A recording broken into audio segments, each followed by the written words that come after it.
I am Jim Collison, and live from our virtual studios around the world, at least today here in the United States. This is Gallup's Call to Coach, recorded on December 18th, 2020.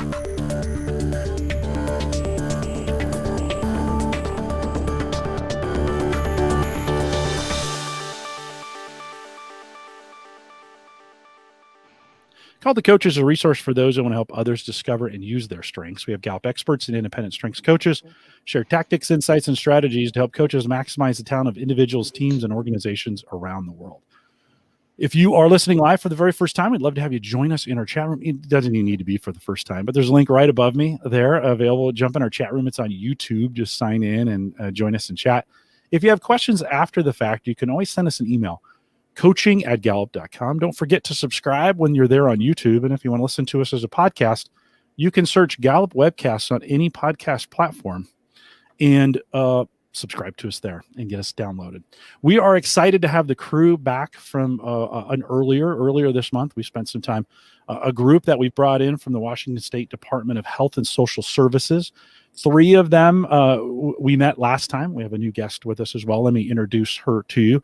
Charlene Anderson, her role as a field operations performance and quality administrator. Charlene is a wife, mother, grandmother, and proud Army veteran, Hua, go Army, who believes love truly conquers all. Her top 5 are achiever, responsibility, connectedness. That's going to be important later. Learner and input. Charlene, thanks for joining us, and thanks for your service. Thank you so much. It's nice to be here. Good to have you. And can I ask you, as we didn't get a chance to meet you last time, give me a little overview of your top 5. Just like, how have you been using them here during this stressful time? Just give us a quick overview. Well, basically, my top 5, as you stated, achiever, responsibility, connectedness, and learner. The top 2 that I've been using is achiever and connectedness. Because we're unable to be physically together, it's really important to figure out how we can connect with each other in different ways. So I've really been strategic and intentional about making sure that I'm able to connect with people outside of the physical connection, like whether it be Zoom meetings or pick up the phone and call or text or things like that. That's been really important. And as far as achiever, it's really important just to get things done in a timely manner because we are operating in a different environment than we're used to. So that's really important, just to make sure that we're being as efficient as possible. Charlene, thanks for coming on and welcome to Call to Coach. We'll also introduce to you Nicole Osa. She's the Administrator for Equity, Diversity, Inclusion, and Organizational Development. Her top 5 are positivity, connectedness. Again, remember that.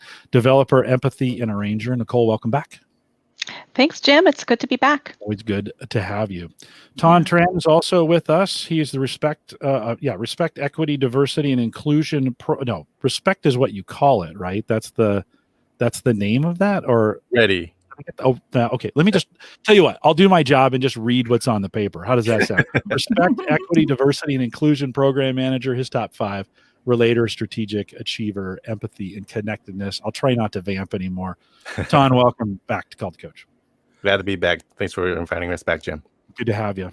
Ken Sabi is with us as well. He's the Employee Engagement Program Manager and Health and Human Service, the Health and Social Services program there. His top 5: maximizer, achiever, learner, context, and connectedness. Ken, welcome to the program. Thanks, Jim. It's great to be here. Oh, it's good to have you. We want to, I just want to remind folks, in part 1 of this, we kind of really spent some time digging in on the history and the story of what you guys have done kind of since 2008. And so we won't regurgitate that here today, but we want to encourage folks to go back to that. So we have a part 1. We're publishing that on Gallup.com right now. It's also available on our live channel. I'll leave a link to it for this post if you're watching on Gallup.com. It'll be down in the transcripts and available for you. But today we kind of really wanted to focus on the story of this. And so we worked a little bit more on the mechanics the last time, but Nicole, let me start with you. We've kind of followed a formula last time, which is like, kind of what's the problem we're trying to solve here? Today we're going to be very practical with it. Nicole, what were you guys working on? What were you trying to solve? Well, one of the big things we wanted to do with incorporating strengths and building a strengths culture in our organization is to, one, create a really dynamic community of practice around strengths, which Ken Sabi has been the longtime and really excellent lead for that. He's built that up to, gosh, Ken can tell you, it's over 1,000 people in and outside of our organization. So we're generous, we like to share, and we invite some other folks in public service who would like to participate if they can.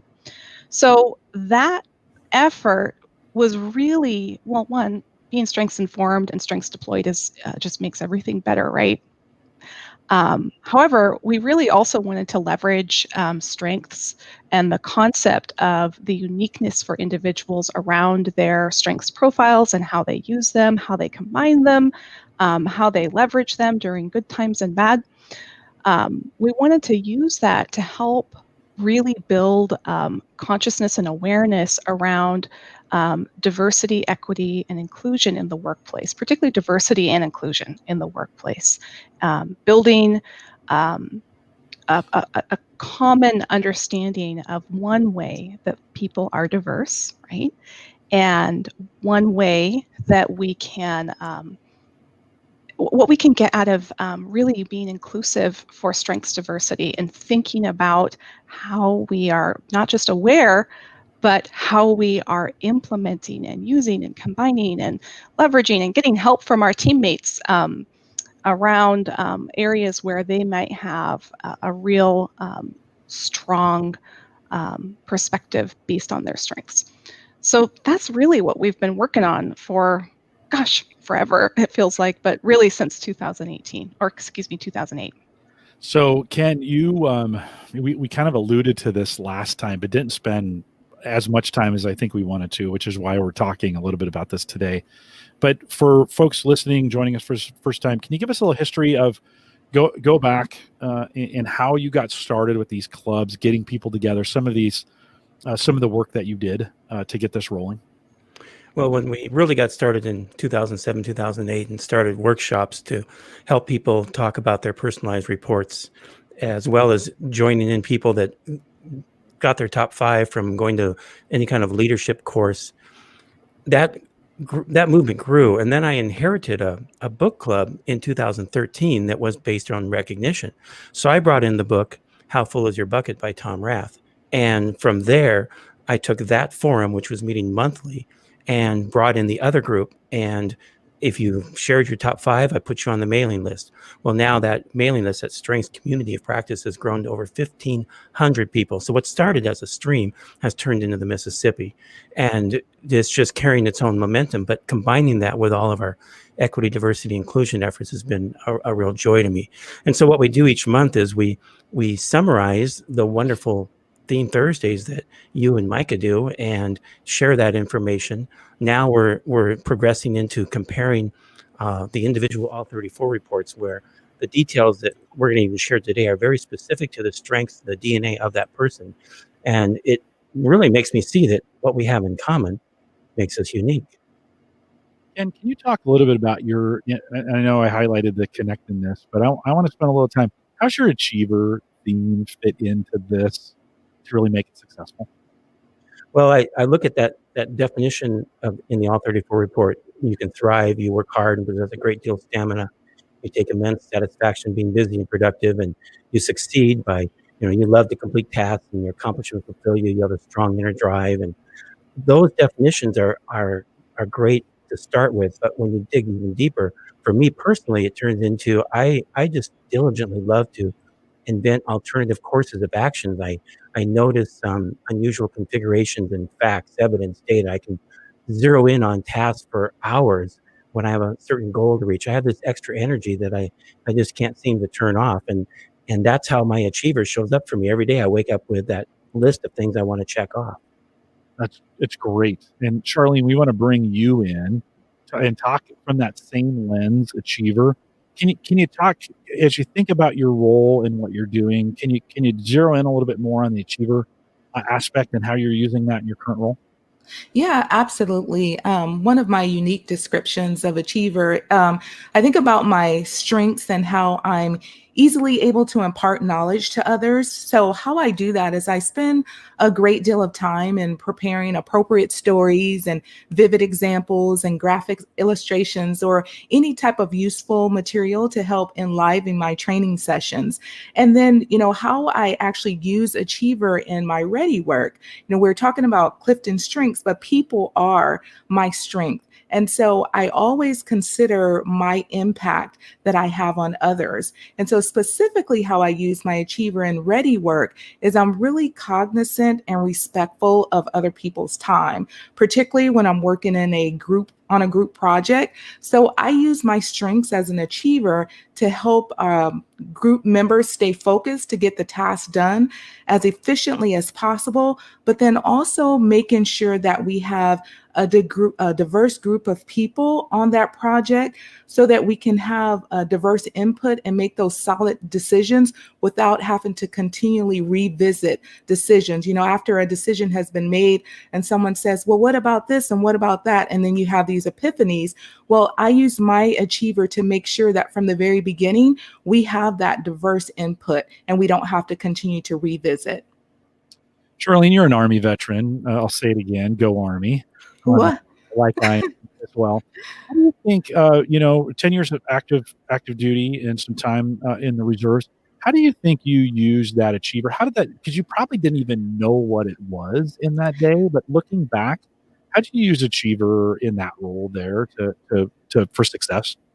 You're absolutely correct. I did not know that I had that strength, but the reality is when you're in the military, you have to be an achiever. I did promote pretty early, so I became an NCO at an early age, and I had to have mentors to help me. But what I quickly realized is that if you're not an achiever, it's a matter of life or death. So you can't lollygag when things have to be done. You have to know that they have to be done. Otherwise, it could cost someone's life. And so you naturally, as a military leader, you become that achiever just simply by default because you have to. And Charlene, how did that time set you up for what you do now? I mean, what do you take from that career and bring into this one? Well, I think what I take from my Army career is the people aspect of it. When I first joined the military at the young age of 18, I really didn't know much about these strengths, but what I was intrigued by people. And in basic training, just sitting around talking to the other female soldiers about their background and their culture. And I was really, really intrigued by that and drawn to people. And I realized that by doing that and being drawn to people and having that connectedness, it also creates inclusiveness. And so when people feel included, that Army saying, be the best that you can do, be the best that you can be. When people truly feel valued, heard, and included, that is where they can be the best that they can possibly be. And so I think that in itself helped me in my career now. It's just really making people feel valued, making people feel heard and included so that we can have the best output of any task, and it can truly be the best that it can be, and people can be the best that they can be. And so it's really intriguing, and people they just drive me. And so I love everything about my Army career. I do it all over again, and it has truly helped set me up for success in social services. Just a reminder, the Army did not pay for that endorsement on this program, but they certainly got one. Charlene, thanks for saying that. Ken, I want to pull a little audible off of our outline a little bit. We'll still stick close to it, but as we think about, I asked you and I asked Charlene about Achiever, and I highlighted Connectedness and the work that you're doing there, and the folks that you're coaching, and you see how important and what kind of, when we think about people knowing these and then knowing them in their role, how important is that, and what kind of lift do you see for people when they do know that? The aha moment is awesome when people realize they were, determined to be a rock star. When they're hired, they need to be treated as a rock star because they need to play to those strengths. And when they realize they can now put words to it and describe it and dig deeper into that personalized report to get to those descriptions, it's amazing what it does for the person, the energy, because they get all the energy they need to manage around their weaknesses. And so for me, with connectedness, it just shines because I begin to see those dots. And then my number 6 strength, individualization, I love to pinpoint down to the person and get to know their story. So hearing all those stories and helping them weave it together and helping them describe it back to their supervisor, their teammates, where can the team depend upon you? Those are the aha moments that have really driven this stream, now a river, for our agency. Yeah, I like that metaphor, Ken, that you're using there. This turning this stream into a river, and it actually, as a stream gets wider, it begins to cut into the banks, right, and bring things down, and it gets deeper and it gets wider and it gets more powerful. I love that's such a great metaphor. Ken, in the work that you're doing, how much do you lean on top 5 versus maybe using the All 34 report in the groups that you guys are working with there? Well, for me, I love looking at all of my top 10 because I do use those all the time. Sometimes even dip down into my 13th at time.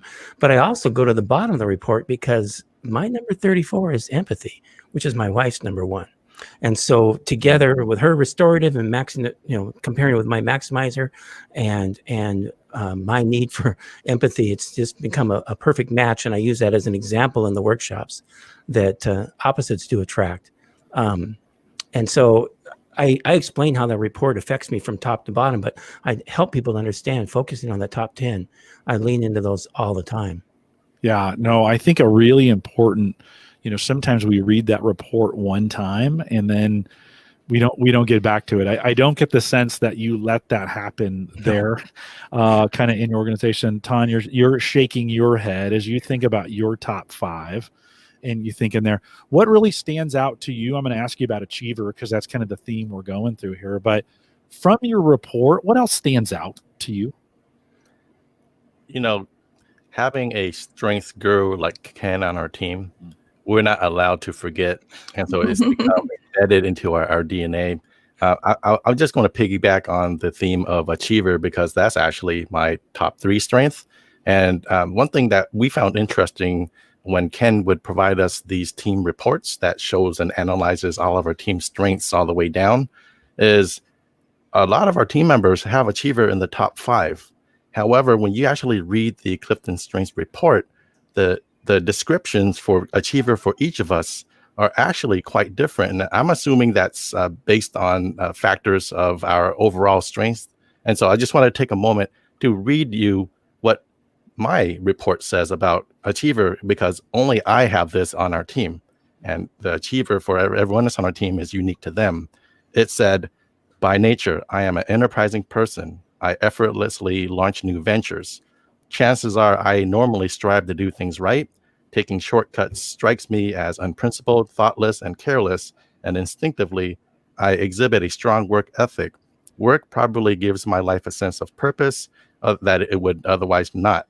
So driven by my talents, I'm ordinarily can rely on my physical and mental abilities to create orderly systems for managing my time, work, and resources.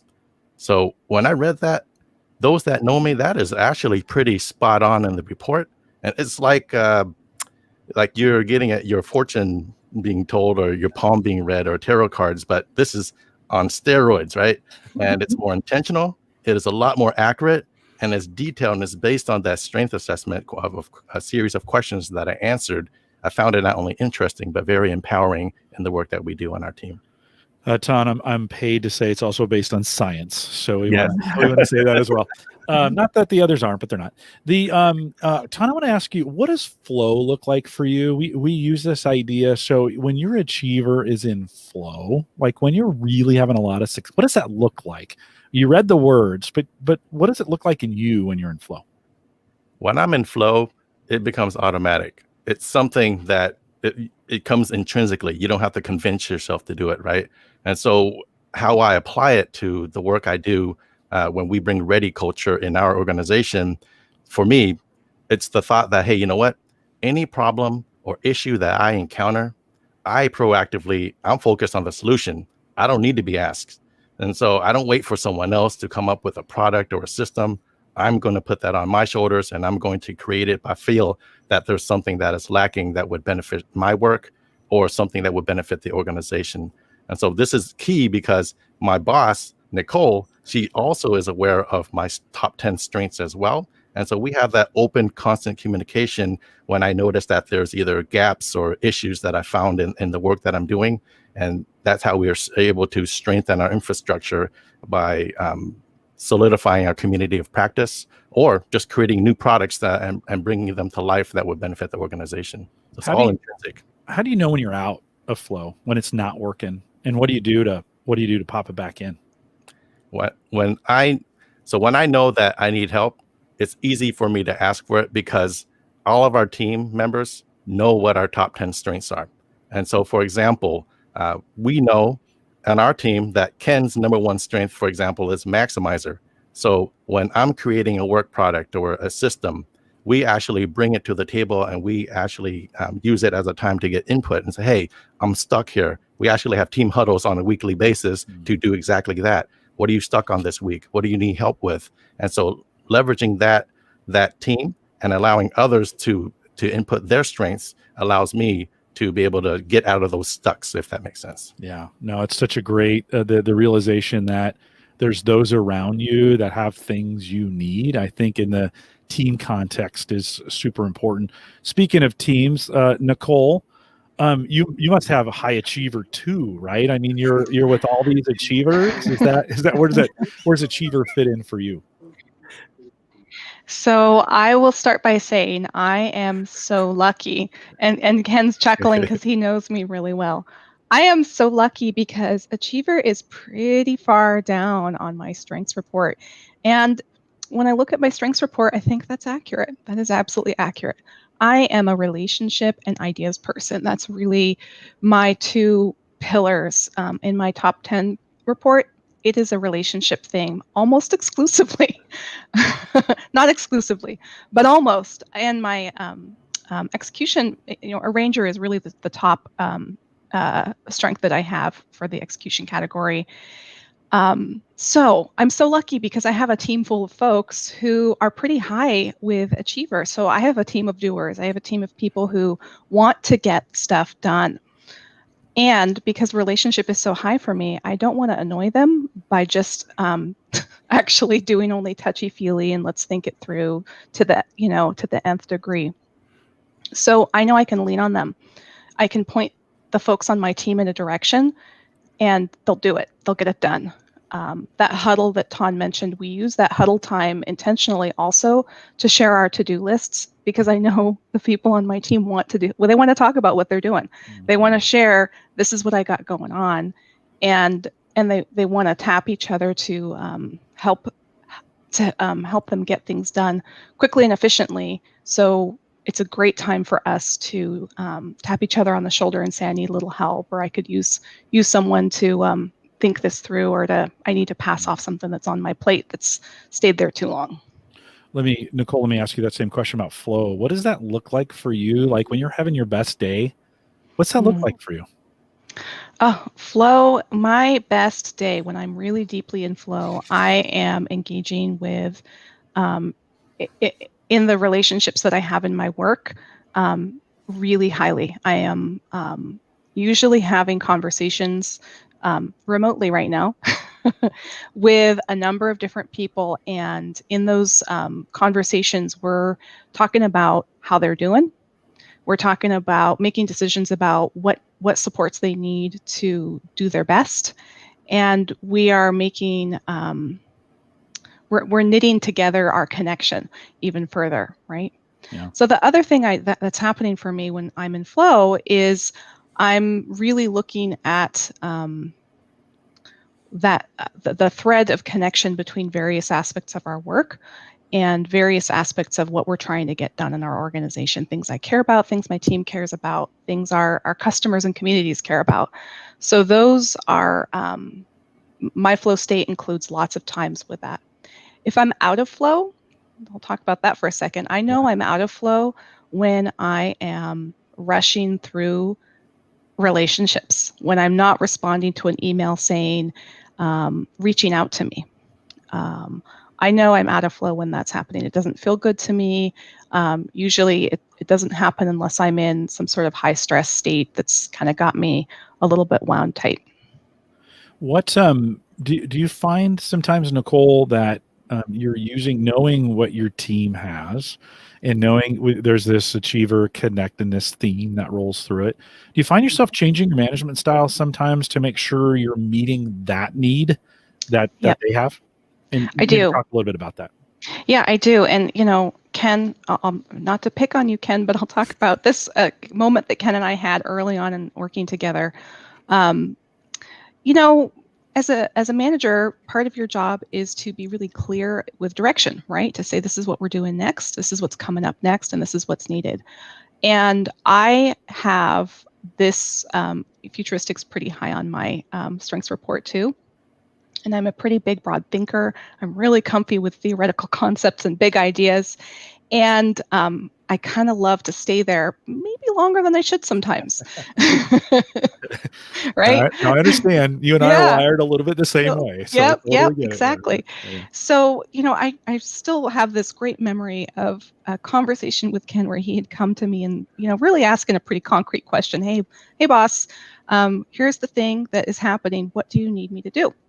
And I think I probably gave him like the 5-year plan, maybe the 10-year plan even.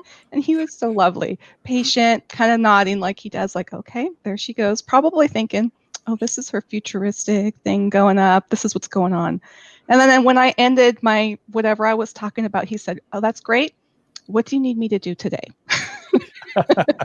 What can I get done right now? Exactly. It was the best. Yeah. And I'm really grateful for that moment with Ken, because it was like, it like rang like a bell where I was like, Nicole, you're missing the mark here. You are not adjusting to your staff's needs from you based on their need for clear direction. That's just a human need. And also their needs based on their strengths report. And I keep that in mind. So I literally sometimes have notes to myself. Talk about now. Yeah, no, I think it's a great understanding. My team needs kind of the here and now. Yeah. They need to know what's going on, right? They want to achieve things right now. Yet you can provide that overarching leadership direction. Guys, this is where we're going. We're going to get there, but these are the steps that we're going to take. Nicole, thanks for that as well.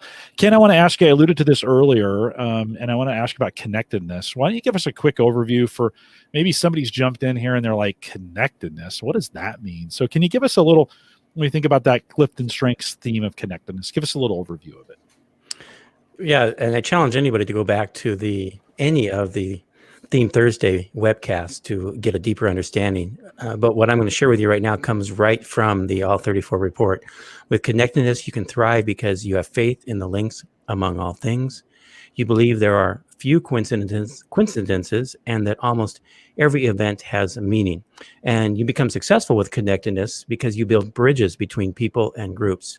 You help others find meaning by looking at the bigger picture of the world around them. And you give them a sense of comfort and stability in the face of uncertainty. So with connectedness, it's natural for our team to weather the storm of 2020 because, again, we see the bigger picture of where we're headed and we can bring the other teammates with us. Now, Nicole, you do share that connectedness thing. We just talked about where you didn't, but you do share that. Can you talk a little bit how you fit in or how you use that with the team to be a part of that? By the way, connectedness is, I have theme envy for connectedness. I love I'm not very good at it, but I love the concept of it. So I'm going to really pay a lot of attention during this time. So how do you fit in? How does your connectedness fit in with the team? Yeah, so connectedness is number 2 for me in my strengths report. And that when I the first time I did my report and I got that back, it made so much sense to me. I thought, oh, well, this explains how I approach everything in my life.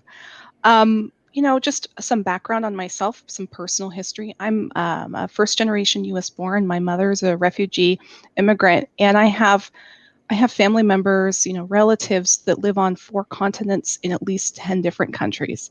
So the fact that even matters to me is probably a signal of my connectedness. It really does matter to me. I don't know most of these people actually, but they are my relatives.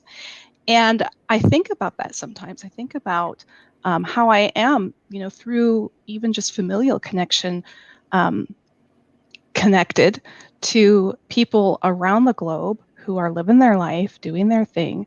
And we have something that holds us together.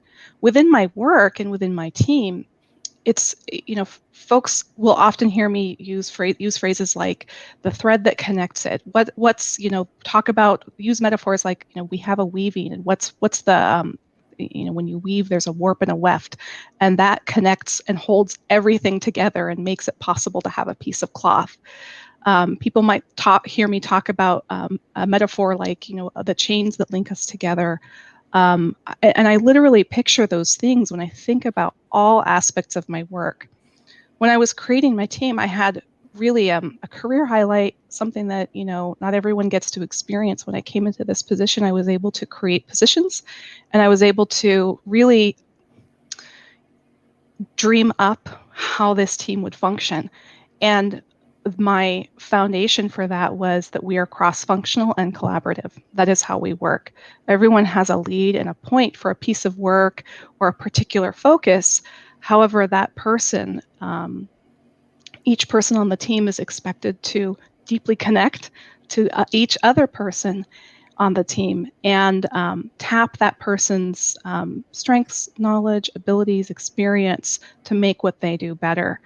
And I think, from my perspective, I get excited when I talk about this because it means that much to me. Yeah. From my perspective, it makes us capable of doing work that with a different structure would require a team at least 3 times bigger.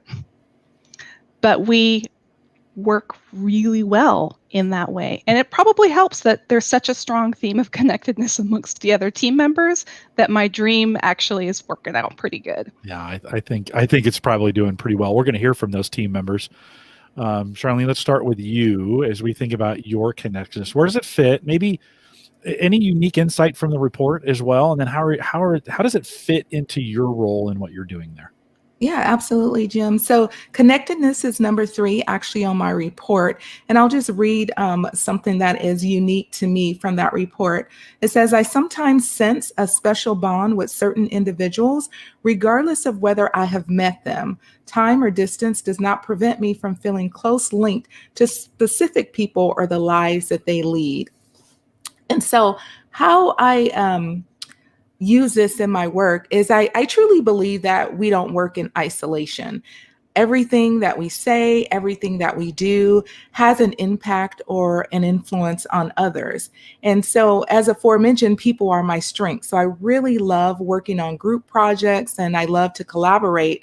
And with connectedness as one of my strengths, it really lends itself to me being a systems thinker. And what that means is that I recognize that while the specific outcome may not benefit me or my team personally, if there's a benefit to the organization, we all win.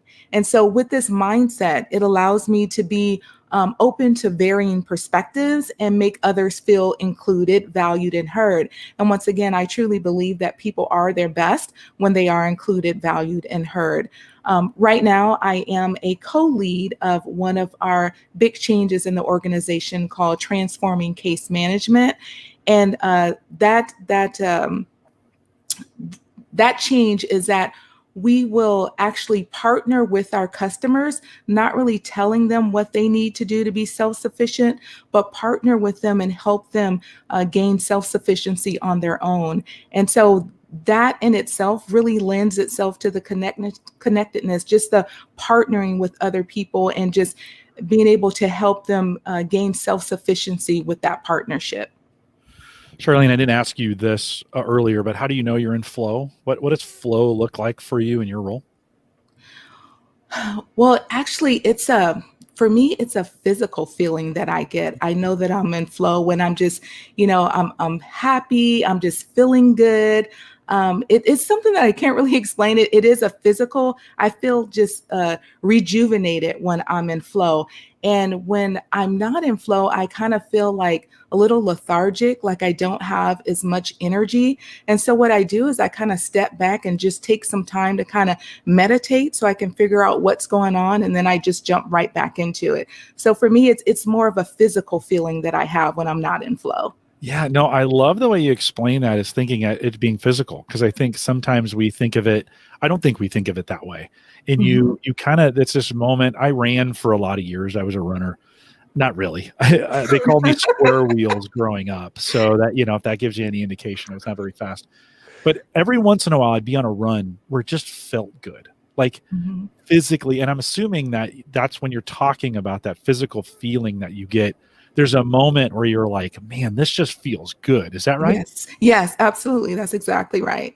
Yeah. I think I think that's really important, because I think sometimes we have moments of mental flow where no matter what you do, you're nailing it, right? You're getting it. Decisions are coming. Those things are kind of happening.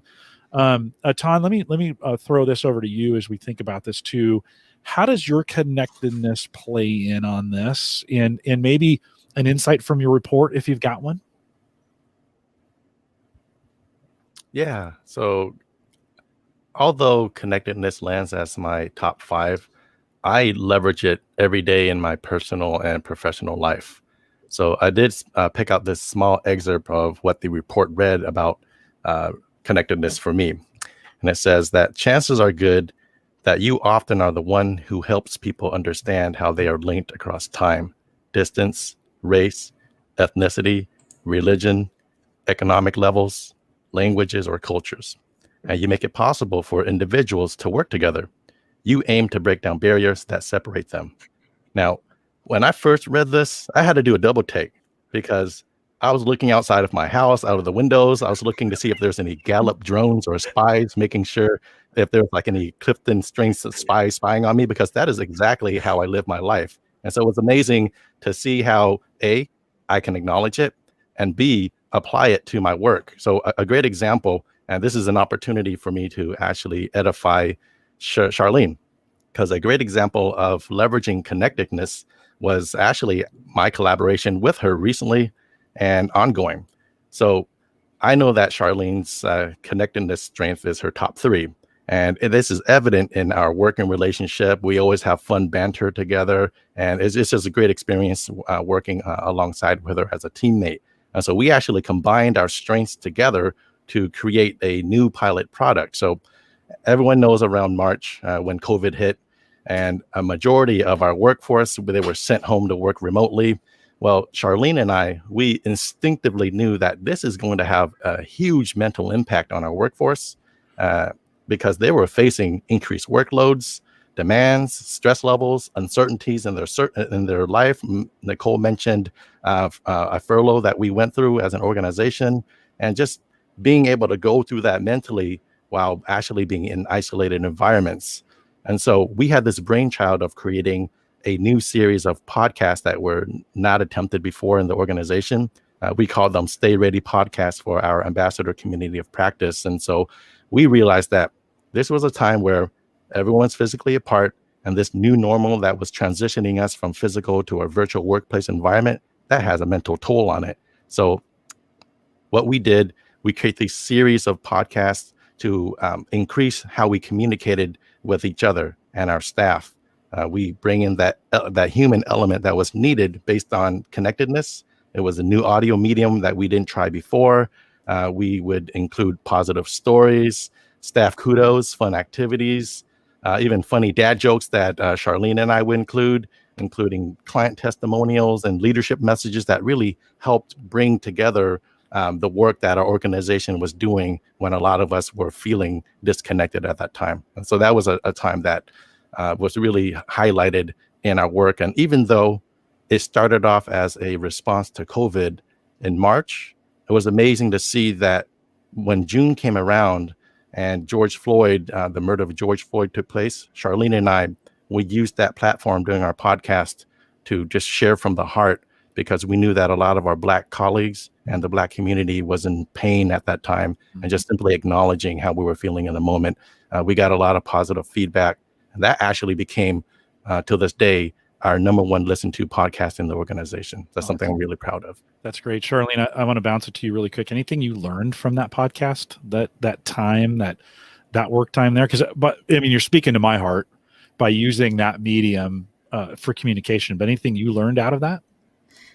just once again, how important it is to stay connected with people, especially in a new environment that we're in.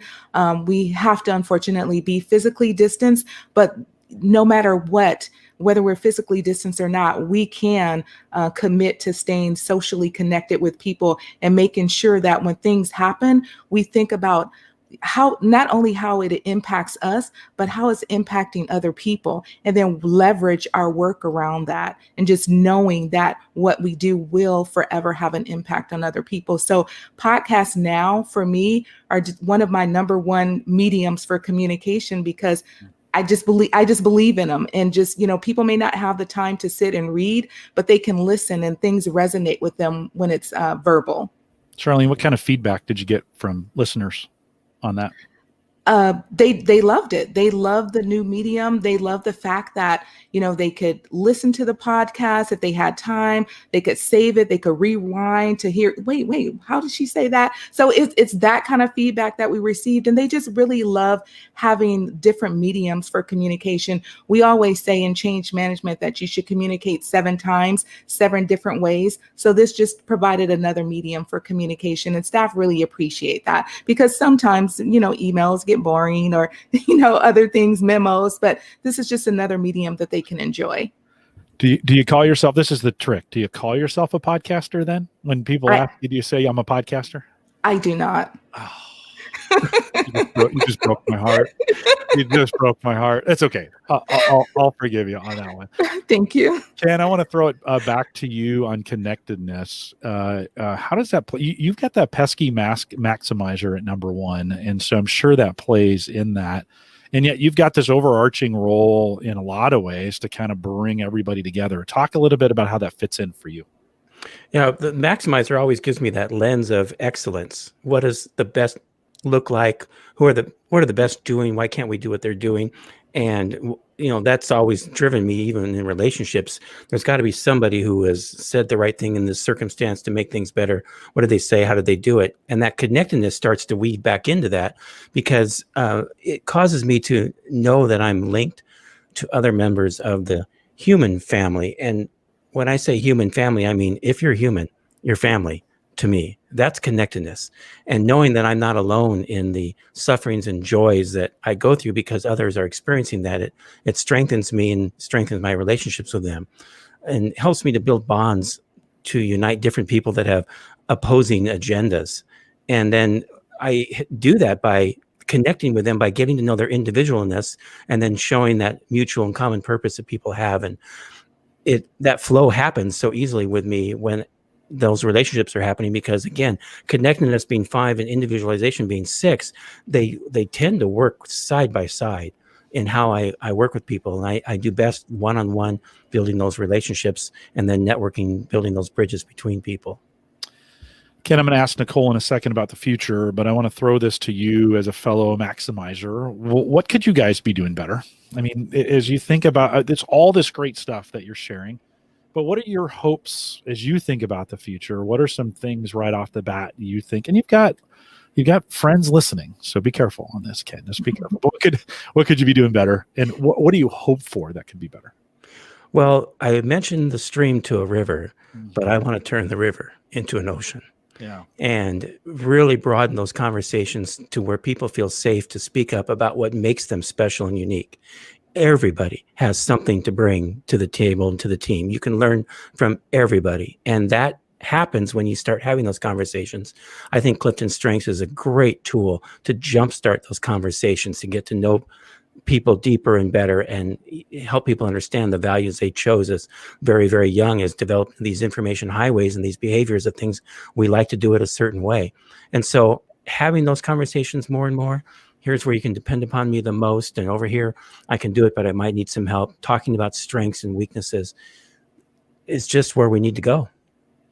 Well, my goal is to get Charlene to commit to the podcaster role. So if we could just get that taken care of.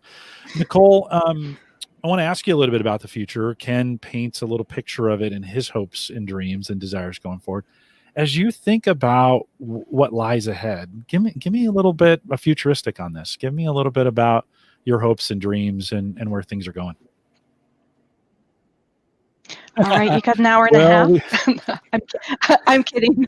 I'm kidding. But I can really, as my team knows, I can wax on about this, but I'll keep it brief. So our commitment in our organization is that this concept that we call READY, respect, equity, diversity, and inclusion, is the core of everything, right? It's the core of our culture, how we interact with each other within our organization, how we interact with our partners, how we interact with our customers, how we interact with the communities that we work in. That's it. It's also the core and the driver of our business and all of our operations, that every single thing that happens, from backroom IT maintenance to front office customer interface, every single thing that happens in our organization is connected by that thread of respect, equity, diversity, and inclusion, and all the principles that those words represent.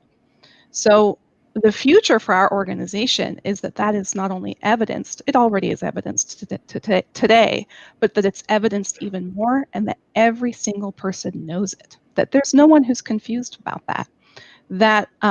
That person doing the, who's supporting the functions for me to even be able to be on this podcast today understands that their role is connected to those principles and everything they represent.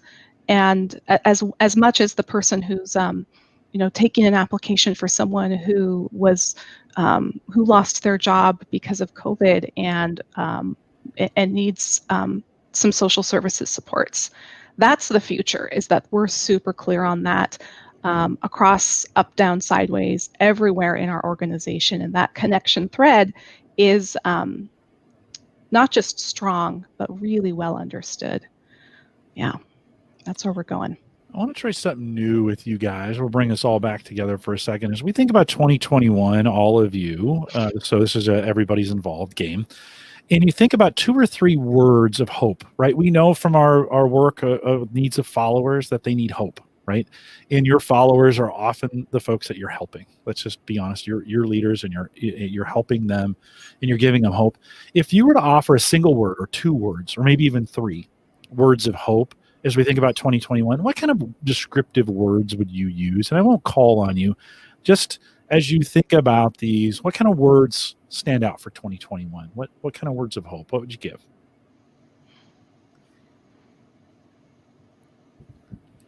What kind of words come to mind? Yeah. Nicole? For me, it would just be endless possibilities. Endless possibilities. Yeah, I like that. What else? For me, it's better together. Better together. I like that. Yeah. What else? I'm thinking about, we're all, sorry, I have to use more than 3 words. No rules here. Okay.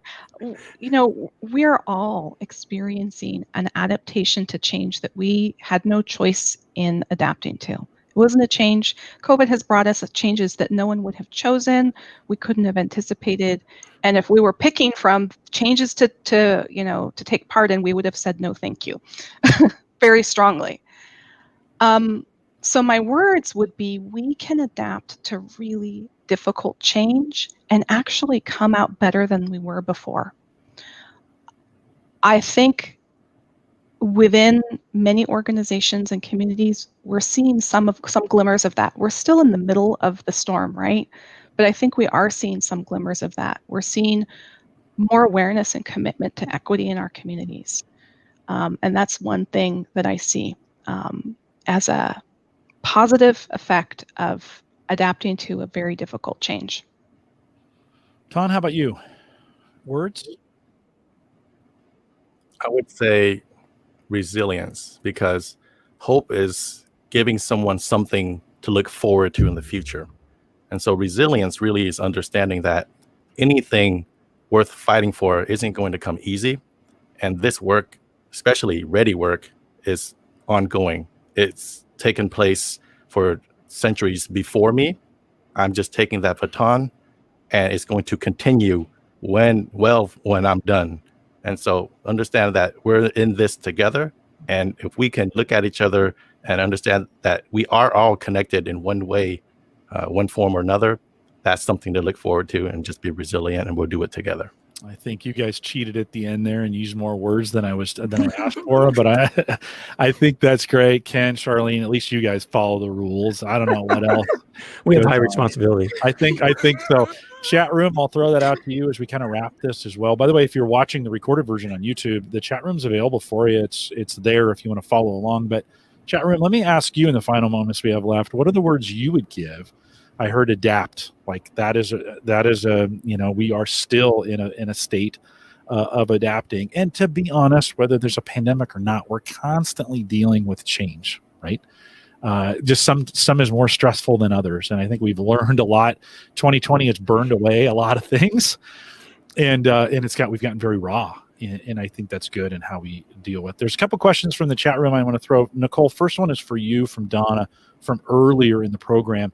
What kind of quick advice would you give to someone who's watching this and goes, "Wow, I really want this in my organization. How do I convince people to do this?" What kind of words of wisdom would you give on helping others maybe implement something like this in their work? Find a Ken. So, in all seriousness, I think finding one or two or three other people, even just one, who can be a champion for you, who really says, I get this and I'm committed to this. And even just that one person can make a huge difference. Ken is a great example because honestly, for years, the work that the focus Ken had on strengths in our organization was like, oh, that sounds good, and we're busy. It took time for people, for many people, to start paying much attention and to see it as not just nice to have, but as potentially an imperative for some of the work that we're wanting to see happen. Patience is the other thing too. Ton mentioned all good things take effort, take time, so patience. I think good. Ken, did you ever want to quit at some point? Were there moments like, this isn't ever going to work? I couldn't. I got all my energy from strengths, and so I could never leave the conversation alone, let alone the effort to help other people discover them. Yeah, it's what drives me. It's good to hear that, as a proclaimed podcaster, Charlene, I've made 1,000 or so. I'm gonna get you to. I'm gonna convince you to start using that title. I made so many of these things. When people say, "How do you do it?" I said, "I just didn't stop." Right? You just don't. I just didn't quit, and that's how so many great things get done, is because people don't quit. Ken, I don't know what this Theme Thursday nonsense is, but how do you provide the monthly summary of the Theme Thursday episodes? Is it a written summary, live discussion? How do you do that? Well, I actually take your video clips and I pick the best things that you and Micah say, and then share those, and then just roll that into PowerPoint, and then roll through that in 45 minutes. So it's kind of a one-way format. I don't know if that really qualifies as a podcast, but we're going into a new format starting next year that will include more of a dialogue like we're having today. So it's really just taking that wonderful information and getting the best gems out there, and then summarizing each of the themes from each of the approaches that you use in Theme Thursday. I love just that you're thinking creatively about it. I think that's what I would encourage people to do, is just kind of be creative. And like you don't have to follow a routine. Come up with your own. Be creative in that. Tom, let me throw this question to you. Curious about your thoughts you all have around inclusion being a foundation for diversity, and practice is important to teach inclusion first and alongside diversity is her question. Tom, any thoughts on that? Yes. So there's a saying that diversity without inclusion is exclusion, right? So in our organization, we really look at inclusion as a verb. It's active welcoming. It's not about just presentations and charts and stats, but it's about what are we doing to intentionally allow individuals to have conversations, to get to know each other better. So one thing I do, for example, is I don't want to be another talking head when I deliver these presentations in our organization. I don't want people to look at me as if I'm here with an agenda. And so what I do is I leverage my achiever and I leverage my connectedness strengths, and I talk about how it's impacted me. I talk about my experience as a Vietnamese American person, a man growing up in America, and how that has created barriers and the successes that I've had in my life, and then allow others to share. I think inclusion, just talking about diversity, there's a million different things that make us all diverse. But if we focus on inclusion as a verb, that's going to take us a long way.